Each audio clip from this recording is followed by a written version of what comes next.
My name is Ngartia. I am a storyteller and a human being driven by curiosity. So it started with idea ingine slightly different. So it was supposed to be a series of concerts to help fundraise and bring people together to donate blood, like at the height of the protests.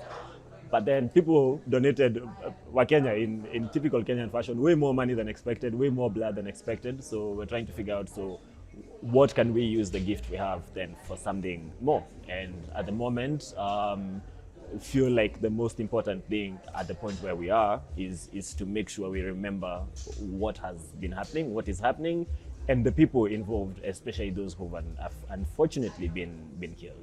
So it gives us a space to reflect, right, through art, and fortunately art manages to cut across different social groups, social dynamics, and because we're also using different art forms. So we have music, we have poetry, and we have storytelling, and they're all coming from different perspectives. There is like some of the music is inspired the protests.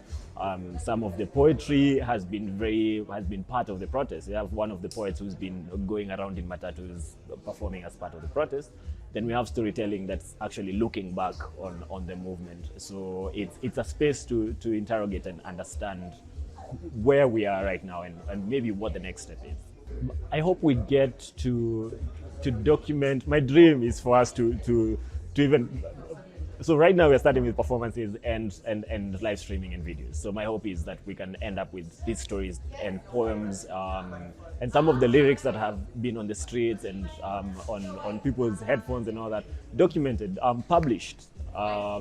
Maybe hold a bigger theatrical performance that gives us more time to dive deeper into what has driven us to this point. I hope it inspires more artists around the country to do similar things, and then pamoja tunaweza sukuma hiki to further. And maybe people in the future, I work a bit with history, and it's always so beautiful when you look back and you realize, oh, people were doing the work then. So I hope people looking back from the future will be like, oh, I'm so grateful these people are doing the work. It's a bit easier for us to build from here. What I hope for? Good vibes, manze. A decent commemoration and memorialization of the comrades we've lost, and hopefully, really hopefully, Ruto ende Sugoi.